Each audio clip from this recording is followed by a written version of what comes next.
ಇಲ್ಲಿನ ವಿಭೂತಿ ಬಲು ಫೇಮಸ್. ಇಲ್ಲಿನ ವಿಭೂತಿ ರಾಜ್ಯ ಹೊರ ರಾಜ್ಯ ಅಲ್ಲದೇ ವಿದೇಶಗಳು ಕೂಡ ಇಲ್ಲಿನ ವಿಭೂತಿ ರಫ್ತಾಗುತ್ತೆ. ಇಲ್ಲಿನ ವಿಭೂತಿಗೆ ಇಷ್ಟೊಂದು ಏಕ ಮಹತ್ವ ಅಂತ ಹೇಳಿದರೆ, ಇಲ್ಲಿನ ವಿಭೂತಿ ತಯಾರಾಗೋದು ವಿಶೇಷ ಗೋವಿನ ಸಗಣಿಯಿಂದ ಈ ವಿಭೂತಿ ತಯಾರಾಗಿರುವಂಥದ್ದು. ಹಾಗಾಗಿ ಆ ವಿಭೂತಿಗೆ ಸಾಕಷ್ಟು ಮಹತ್ವ ಬಂದಿರುವಂಥದ್ದು. ಹೀಗಾಗಿ ಆ ವಿಭೂತಿ ತಯಾರು ಮಾಡುವಂಥ ಕೇಂದ್ರದಲ್ಲಿ ಸದ್ಯ ನಾನಿರುವಂಥದ್ದು. ಪರಮ ಪೂಜ್ಯರಾದ ಶ್ರೀಮನಿಪುರ ಕುಮಾರ ಮಹಾಶಿವೇಗಳವರು ವಿರಕ್ತ ಮಠ ಹಾನಗಲ್ ಪೂಜ್ಯರು ತಮ್ಮ ಮಠವನ್ನು ತ್ಯಾಗ ಮಾಡಿ 1909ರಲ್ಲಿ ಶ್ರೀ ಶಿವಯೋಗ ಮಂದಿರ ಸಂಸ್ಥೆಯನ್ನು ಸಂಸ್ಥಾಪನೆ ಮಾಡ್ತಾರೆ. ಅಂದಿನಿಂದ ಇಲ್ಲಿ ವಿಶೇಷವಾಗಿ ಗೋಶಾಲೆಯನ್ನು ಆರಂಭ ಮಾಡ್ತಾರೆ.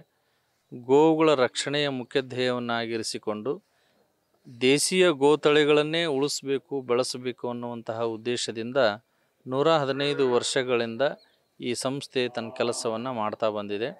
ಅದರಲ್ಲಿ ದೇಶೀಯ ವಿವಿಧ ತಳಿಗಳನ್ನು ರಕ್ಷಣೆ ಮಾಡೋದ್ರ ಜೊತೆಗೆ ಆ ಗೋಮಯದಿಂದನೇ ಶುದ್ಧವಾದಂಥ ವಿಭೂತಿಯನ್ನು ತಯಾರು ಮಾಡ್ತಾರೆ. ಇತ್ತೀಚಿನ ದಿನಮಾನಗಳಲ್ಲಿ ತಾವೆಲ್ಲ ಗಮನಿಸಿರ್ಬೋದು, ಬೇರೆ ಬೇರೆ ಕೆಮಿಕಲ್ಗಳನ್ನು ಹಾಕಿ ಅಥವಾ ಬೇರೆ ಬೇರೆ ಪುಡಿಗಳನ್ನು ಮಿಶ್ರಣ ಮಾಡಿ ವಿಭೂತಿ ತಯಾರು ಮಾಡುವಂಥದ್ದು. ಆದರೆ ಶಿವಯೋಗ ಮಂದಿರದ ಮಂದಿರದ ವಿಭೂತಿಗೆ ಮನ್ನಣೆ ದೇಶಾದ್ಯಂತ ಮತ್ತು ಬೇರೆ ದೇಶಗಳಿಗೂ ಕೂಡ ಇಲ್ಲಿಂದ ಹೋಗ್ತದೆ. ಅದಕ್ಕೆ ಕಾರಣ ಪಾವಿತ್ರ್ಯತೆಯನ್ನು ಮತ್ತು ಶುದ್ಧತೆಯನ್ನು ಕಾಪಾಡಿಕೊಂಡಿರುವಂಥದ್ದು. ಯಾವುದೇ ರೀತಿಯಾದಂತಹ ಮಿಶ್ರಣವನ್ನು ಮಾಡದೆ ಶುದ್ಧವಾದಂಥ ವಿಭೂತಿಗೆ ಆದ್ಯತೆಯನ್ನು ನೀಡಲಾಗ್ತಾ ಇದೆ. ಇಲ್ಲಿ ಸಾದಾಗಟ್ಟಿ ಮತ್ತು ಕ್ರಿಯಾಗಟ್ಟಿ, ಕಲ್ಪಭಸ್ಮ ಈ ರೀತಿಯಾಗಿ 3 ಥರನಾದಂತಹ ವಿಭೂತಿಯನ್ನು ನಾವು ತಯಾರು ಮಾಡ್ತೇವೆ. ಬಂದಂಥ ಭಕ್ತಾದಿಗಳಿಗೆ ಸಾದಾಗಟ್ಟಿಯನ್ನು ನೀಡಲಾಗ್ತಾ ಇದೆ. ಪರಮ ಪೂಜ್ಯ ಸ್ವಾಮೀಜಿಯವರಿಗೆ, ಮಠಾಧೀಶರಿಗೆ ಮತ್ತು ಶಿವಯೋಗ ಸಾಧಕರಿಗೆ, ಇಷ್ಟಲಿಂಗ ಶಿವಯೋಗ ಸಾಧನೆಯನ್ನು ಮಾಡುವಂಥ ಅನೇಕ ಜನ ಸಾಧಕರಿಗೆ, ಸಿದ್ಧಿಪುರುಷರಿಗೆ ಕ್ರಿಯಾ ವಿಭೂತಿಯನ್ನು ತಯಾರು ಮಾಡಿಕೊಡಲಾಗ್ತಾ ಇದೆ. ಹೀಗೆ ಅನೇಕ ರೀತಿಯಿಂದ ವಿಭೂತಿ ಇದು ಪ್ರಸಿದ್ಧಿಯನ್ನು ಪಡೆದಿದೆ. ಇದನ್ನು ಔಷಧಿಯಾಗಿ ಹೊಟ್ಟೆಯಲ್ಲೂ ತೆಗೆದುಕೊಳ್ತಾರೆ ಮತ್ತು ಚರ್ಮರೋಗಕ್ಕೆ ವಿಶೇಷವಾದಂಥ ಔಷಧೀಯ ಗುಣಗಳು ಶ್ರೀ ವಿಭೂತಿಯಲ್ಲಿರೋದರಿಂದ ವಿಭೂತಿಗೆ ದೇಶಾದ್ಯಂತ ಮನ್ನಣೆ ಇದೆ. ದೃಶ್ಯದಲ್ಲಿ ಕೂಡ ನೀವು ನೋಡ್ಬೋದು. ನನ್ನ ಎಡಭಾಗದಲ್ಲಿರುವಂಥದ್ದು ಇದೇನು ಸಗಣಿ ಏನಿದೆ, ಇದು ಗೋವುಗಳ ಸಗಣಿಯನ್ನು ಇಲ್ಲಿ ಭಸ್ಮ ಮಾಡಲಾಗ್ತಾ ಇರುವಂಥದ್ದು. ಅಂದರೆ ಸದ್ಯ ನಾವಿರುವಂಥ ಸ್ಥಳ ಏನಿದೆ, ಇದು ಬಾಗಲಕೋಟೆ ಜಿಲ್ಲೆಯ ಬಾದಾಮಿ ತಾಲೂಕಿನ ಶಿವಯೋಗ ಮಂದಿರದಲ್ಲಿರುವಂಥ ವಿಭೂತಿ ತಯಾರಿಕಾ ಕೇಂದ್ರದಲ್ಲಿ ನಾವು ಇರುವಂಥದ್ದು. ಸದ್ಯ ನೀವು ನೋಡ್ತಾ ಇರುವಂಥದ್ದು ಗೋವುಗಳ ಸಗಣಿಯನ್ನು ಸುಡುತ್ತಾ ಇರುವಂಥ ದೃಶ್ಯವನ್ನು ನೀವು ಸದ್ಯ ಕ್ಯಾಮ್ರಾದಲ್ಲಿ ಕೂಡ ನೋಡ್ತಾ ಇರುವಂಥದ್ದು. ಅಂದರೆ ಸುಮಾರು ಗೋವುಗಳೇನಿವೆ ಇಲ್ಲಿ ಶಿವಯೋಗಿ ಮಂದಿರದಲ್ಲಿ ಸುಮಾರು 400ರಿಂದ 500 ಗೋವುಗಳ ಇಲ್ಲಿ ಇರುವಂಥದ್ದು. ಅಂದರೆ ಆ ಗೋವುಗಳಿಂದ ಏನು ಸಗಣಿ ಏನಿದೆ, ಆ ಗೋವುಗಳ ಸಗಣಿಯಿಂದಲೇ ಇಲ್ಲಿನ ವಿಭೂತಿಯನ್ನು ತಯಾರು ಮಾಡಲಾಗುತ್ತದೆ. ಈ ಪರಿಸರದಲ್ಲಿ ಇಲ್ಲಿರುವಂತಹ ಗೋವುಗಳು ವನಸ್ಪತಿಯ ಗಿಡಮೂಲಿಕೆಗಳನ್ನು ಸೇವನೆಯನ್ನು ಮಾಡಿ ಅದರಿಂದ ಬಂದಂತಹ ಸಗಣಿ ಗೋಮಯದಿಂದ ವಿಭೂತಿಯನ್ನು ತಯಾರು ಮಾಡುವಂತಹ ಪ್ರಕ್ರಿಯೆ ಆಗಿರೋದ್ರಿಂದ ಅನೇಕ ರೋಗಗಳಿಗೆ ಈ ಒಂದು ಭಸ್ಮ ಔಷಧಿಯ ರೂಪದಲ್ಲಿ ಕೆಲಸ ಮಾಡುವಂಥದ್ದಾಗಿರ್ತದೆ. ಆ ಉದ್ದೇಶದಿಂದ ವಿಭೂತಿಗೆ ಅಷ್ಟು ಮಹತ್ವ ಇದೆ. ಇಲ್ಲಿ ಇದು ಸಾದಾಗಟ್ಟಿ ರೀ, ಒಂದು ವಾರಕ್ಕೆ 2ರಿಂದ 3 ಸಾವಿರ ಸಾದಾಗಟ್ಟಿ ತಯಾರಾಗುತ್ತೆ ರೀ. ಕ್ರಿಯಾಗಟ್ಟಿ ಒಂದು ತಿಂಗಳಿಗೆ 150 160 ಹಿಂಗೆ ತಯಾರಾಗುತ್ತೆ. ಶಾರ್ಟೇಜ್ ಬೀಳ್ತದೆ. ಹಾಂ, ಶಾರ್ಟೇಜ್ ಬೀಳ್ತಾವ್ರಿ ಇಲ್ಲಿ ಪ್ರಮುಖ ಕಾರಣ ಅದು ನಮ್ಮಲ್ಲಿ ಸಗಣಿ ಎಷ್ಟಿರುತ್ತೆ ಅಷ್ಟೇ ವಿಭೂತಿ ತಯಾರತ್ತೆ. ನಾವು ಬರೀ ಪವಿತ್ರವಾಗಿ ಬರೀ ಸಗಣಿಲಿ ಅಷ್ಟ ಮಾಡ್ತೀವಲ್ರಿ. ಅದು ಸಗಣಿ ಒಂದು 100 kg ಸುಟ್ಟಿವಿ ಅಂತಂದ್ರೆ, ಒಣಗಿ ಸುಟ್ಟಿವಿ ಅಂತಂದ್ರೆ ಅದು ನಮಗೆ ಬರೋದು ಒಂದು 10 kg ಬರುತ್ತೆ ರೀ. 10 kg ಒಳಗೆ ಅದು 1 kgಗೆ 3 ವಿಭೂತಿ ಬರ್ತಾವೆ ರೀ. ಇದರಂತೆ ನಮಗೆ ಹಿಂಗಾಗಿ ಒರಿಜಿನಾಲಿಟಿ ಐತಲ್ರಿ, ಹಿಂಗಾಗಿ ಸಗಣಿ ಕಡಿಮೆ ಇರೋದ್ರಿಂದ ವಿಭೂತಿ ಕಡಿಮೆ ಬರ್ತೈತಿ. ಸಗಣಿಯನ್ನು ಏನಂತ ಹೇಳಿದರೆ ಸುಮಾರು 3 ದಿನಗಳ ಕಾಲ ಒಣಗಾಕಲಾಗುತ್ತೆ. ಅಂದರೆ 3 ದಿನಗಳ ಕಾಲ ಬಿಸಿಲಿಗೆ ಒಣಗಾಕಿದ ನಂತರ ಅವುಗಳನ್ನು ಈ ರೀತಿಯಾದಂತೆ ಸುಡಲಾಗುತ್ತೆ. ಹೀಗೆ ಸುಟ್ಟಂಥ ಸಗಣಿಯನ್ನು ಈ ಸಗಣಿಯ ಅದನ್ನು ಫಿಲ್ಟ್ರನ್ನು ಮಾಡಲಾಗುತ್ತೆ. ಅಂದರೆ ಸೋಸಿ ತೆಗೆಯಲಾಗುತ್ತೆ. ಹಾಗಾಗಿ ಆ ಸೋಸಿ ತೆಗೆದಂಥ ಏನು ಬಂದಿರುತ್ತೆ, ಆ ಫಿಲ್ಟ್ರಾಗಿ ಬಂದಿರುವಂಥ ಏನು ಸಗಣಿ ಏನಿರುತ್ತೆ, ಆ ಸಗಣಿಯಿಂದಲೇ ಈ ರೀತಿಯಾದ ಉಂಡೆಗಳನ್ನು ತಯಾರು ಮಾಡಲಾಗುತ್ತೆ. ದೃಶ್ಯದಲ್ಲಿ ಕೂಡ ನೀವು ನೋಡ್ತಾ ಇರುವಂಥದ್ದು ಇಲ್ಲಿನ ಕಾರ್ಮಿಕರು ಅವುಗಳನ್ನು ಏನು ಸೋಸಿ ತೆಗೆದಂಥ ಉಂಡೆಗಳನ್ನು ಯಾವ ರೀತಿಯಾಗಿರುತ್ತೆ ಆ ಉಂಡೆಗಳನ್ನು ತೆಗೆದು ಇಡ್ತಾ ಇರುವಂಥದ್ದನ್ನು ಕೂಡ ನೀವು ದೃಶ್ಯದಲ್ಲಿ ಕೂಡ ನೋಡ್ತಾ ಇರುವಂಥದ್ದು.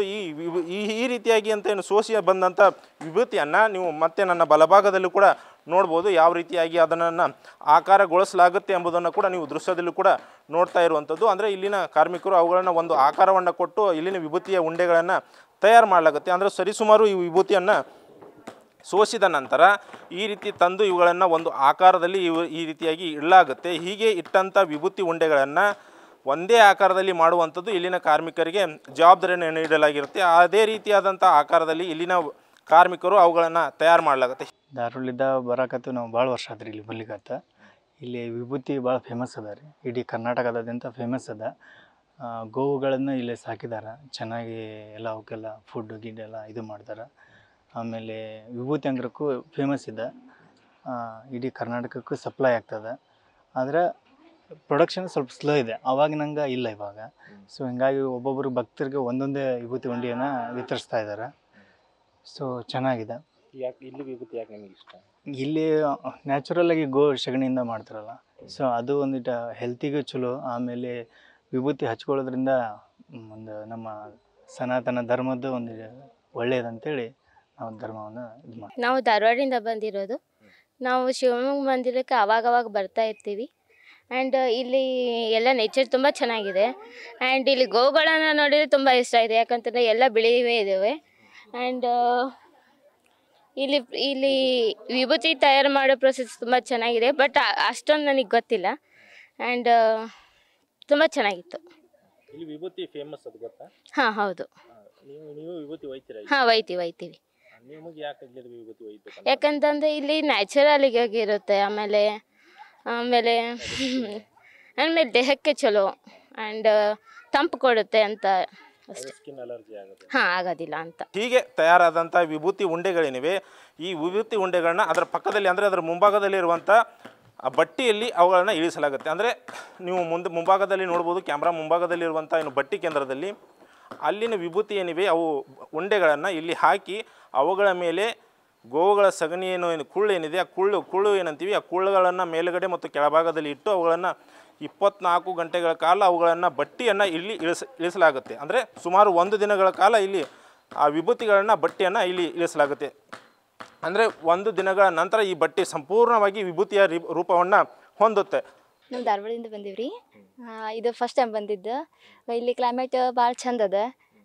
ಗೋಶಾಲದಾಗ ಎಷ್ಟೋ ಕೊಂಡೆ ಹಸುಗಳಿದ್ದಾವೆ. ಮತ್ತು ಅನ್ನದ ಪ್ರಸಾದದ ವ್ಯವಸ್ಥೆನೂ ಇದೆ. ಮತ್ತು ವಿಭೂತಿನ ನ್ಯಾಚುರಲ್ ಆಗಿ ಸಗಣಿಯಿಂದ ತಯಾರು ಮಾಡ್ತಾರೆ. ಈಗ ನ್ಯಾಚುರಲ್ ಆಗಿ ವಿಭೂತಿ ತಯಾರು ಮಾಡ್ತಾರಲ್ಲ, ನೋಡಿದ್ರಿ? ಅದು ಆ್ಯಕ್ಚುಲಿ ಅಷ್ಟು ನಂಗೆ ಪ್ರೊಸೆಸ್ ಗೊತ್ತಾಗಲಿಲ್ಲ ರೀ, ಬಟ್ ನೋಡಿದೆ ಯಾವ ಥರ ಇತ್ತಲ್ಲಿ ಬ್ಲ್ಯಾಕ್ ಕಲರ್ ಇದರಿಂದ ನೋಡಿದೆ ರೀ. ಯಾಕೆ ಇಲ್ಲಿ ವಿಭೂತಿ ಯಾಕೆ ನಿಮಗೆ ಇಷ್ಟ ಆಗ್ತದೆ? ಅಂದರೆ ಆ್ಯಕ್ಚುಲಿ ನ್ಯಾಚುರಲ್ ಇರ್ತದೆ, ಯಾವುದು ಕೆಮಿಕಲ್ಸ್ ಇರೋದಿಲ್ಲ, ಚಲೋ. ಇಲ್ಲಿ ಶಿವನ ಆರೋಗ್ಯ ಅಂದರೆ ಇಲ್ಲಿ ಶಿವ ಮಂದಿರ, ಶಿವನ ಒಂದು ಮಂದಿರ. ಇಲ್ಲಿ ಬಂದಾಗ ನಮ್ಗೆ ಏನೋ ಒಂಥರ ಮನಸ್ಸಿಗೆ ನೆಮ್ಮದಿ. ನಾವು ಎಷ್ಟೇ ಕೆಲಸ ಕಾರ್ಯಗಳನ್ನು ಮಾಡಿದ್ರೆ ನಮ್ಮದೇ ಆದಂಥ ಪ್ರೆಷರ್ ಒಳಗೆ ಒಂದು ಮನಸ್ಸಿಗೆ ನೆಮ್ಮದಿ ಬೇಕಂದ್ರೆ ನಾವು ಅವಾಗ ಇಲ್ಲಿ ಬಂದು ಹೋಗ್ತಿರ್ತೀವಿ. ಇದು ಭಾರಿ ಪವಿತ್ರ ಸ್ಥಳ. ಯಾಕೆ ಪವಿತ್ರವಾದ ಅಂದರೆ ಇಲ್ಲಿ ವಿಭೂತಿ ತಯಾರಾಗುತ್ತೆ. ಈ ಕೆಲವೊಂದು ವಿಭೂತಿಗಳು ಹೆಂಗಿರ್ತಾವ ಅಂದ್ರೆ ಕೆಮಿಕಲ್ಸ್ ಹಾಕಿ ಏನೇನೋ ಮಾಡ್ತಾರೆ, ಬಟ್ ಅದರಿಂದ ಸ್ಕಿನ್ ಅಲರ್ಜಿ ಏನೇನು ಆಗ್ತವೆ.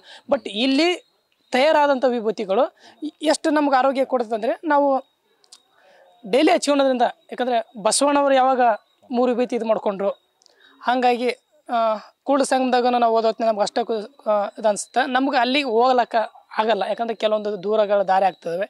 ಹಾಗಾಗಿ ನಾವು ಆವಾಗವಾಗ ನಮ್ಗೆ ಇಲ್ಲಿ ಸಮೀಪ ಆಗೋದ್ರಿಂದ ಶಿವ ಮಂದಿರ ಬರ್ತೀವಿ. ಇಲ್ಲಿ ಆದಂಥ ವಿಭೂತಿ ನೀವು ಹಚ್ಕೊಂಡು ನೋಡ್ರಿ, ನೀವು ಹೊರಗಡೆ ಕೆಮಿಕಲ್ ವಿಭೂತಿ ಹಚ್ಕೊಂಡು ನೋಡ್ರಿ, ನಿಮಗೆ ವ್ಯತ್ಯಾಸ ಗೊತ್ತಾಗ್ತದೆ. ಇದಾದ ನಂತರ ಅಂದರೆ ಈ ವಿಭೂತಿಗಳು ಏನು ಭಕ್ತರ ಕೈಗೆ ಸಿಗುವಂಥದ್ದು. ಅಂದರೆ ಒಟ್ಟಾರೆ ಹೇಳ್ಬೇಕಂದ್ರೆ ಒಂದು ಗೋವುಗಳ ಸಗಣಿ ಏನಿದೆ, ಗೋವುಗಳ ಸಗಣಿಯಿಂದ ಹಿಡಿದು ವಿಭೂತಿ ಆಗಬೇಕಂದ್ರೆ ಸುಮಾರು 7 ದಿನಗಳ ಕಾಲ ಈ ಪ್ರೊಸೀಜರ್ ನಡೆದ ನಂತರ ಒಂದು ಪವಿತ್ರವಾದ ವಿಭೂತಿ ಉಂಡೆ ಭಕ್ತರ ಕೈಗೆ ಸೇರುವಂಥದ್ದು. ಜೊತೆಗೆ ಏನಂತ ಹೇಳಿದ್ರೆ ಇಲ್ಲಿ ಸರಿಸುಮಾರು 1 ವಾರಕ್ಕೆ 2 ರಿಂದ 3 ಸಾವಿರ ವಿಭೂತಿ ಉಂಡೆಗಳನ್ನ ಇಲ್ಲಿ ತಯಾರು ಮಾಡಲಾಗುತ್ತೆ. ಹೀಗಾಗಿ ಇಲ್ಲಿನ ಗೋವುಗಳ ಸಗಣಿಯಿಂದ ತಯಾರಾಗುವಂಥ ವಿಭೂತಿ ಉಂಡೆಗಳಿಗೆ ರಾಜ್ಯ ಹೊರ ರಾಜ್ಯಗಳಲ್ಲಿ ಬಹಳ ಮಹತ್ವ ಇರುವಂಥದ್ದು, ಇಲ್ಲಿನ ವಿಶೇಷ ಆಗಿರುವಂಥದ್ದು. Krishna Adimani, news first, Bagalkot. News first ನಿರ್ಭೀತಿಯಿಂದ ನಿಮ್ಮ ಪರವಾಗಿ.